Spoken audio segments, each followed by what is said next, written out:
Dito tayo ngayon sa main branch ng Wealthy sa California, Novaliches branch. Bali kasama nga pala natin si Boss RDR para magtanong kung paano nga ba ang tamang galaw para sa mga tulad nating nagsisimula pa lang sa pagninegosyo, kung paano nga ba hindi tayo malilihis. Yeah. Bali Boss RDR, paano nga ba or ano nga ba ang maipapayo mo sa tulad ko o tulad naming mga viewers natin na nagsisimula pa lang, kung paano hindi malihis o tamang galaw sa pagninegosyo?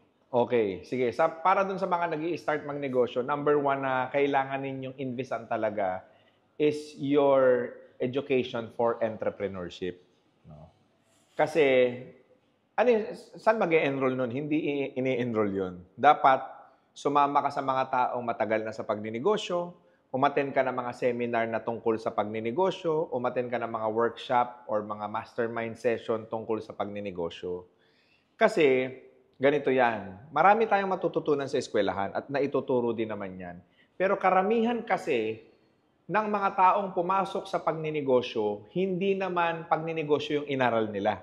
Maraming negosyante ngayon na ang tinapos nila nursing. Maraming negosyante ngayon ang tinapos nila engineering. Maraming negosyante ngayon, high school graduate lang or hindi nakapagtapos ng pag-aaral. So, ibig sabihin, importante na ma-equip tayo ng knowledge and information tungkol sa pagbibusiness para malaman natin kung paano nga ba yung next level ng business natin. Kasi madali naman magnegosyo eh. Bukas kang tindahan, magtinda ka ng kahit anong produkto, makabenta ka, negosyante ka na nun. Pero, paano mo ito palalakihin at paano mo isosustain yung success ng negosyo mo, kailangan mo na maraming information. That's one. Secondly, sumama ka sa mga taong negosyante. Yes, boss. Kumbaga, change your circle. No? Ibig sabihin, doon ka gumupo sa mga taong may napatunayan na sa pagninegosyo. Kasi part pa rin yun ng education mo. Kasi sila, makapagbibigay sila sa iyo ng experience-based na knowledge na mag-aalis sa iyo sa maraming kamalian sa buhay.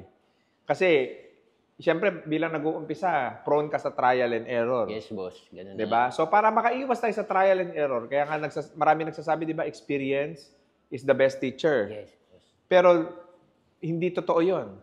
Because, yung experience ng ibang tao na maituturo sa'yo, pag natutunan mo, di mawawala ka na dun sa failure. Yes, boss. So, kumbaga, it is always better to seek for guidance and seek for mentorship ng mga successful na tao.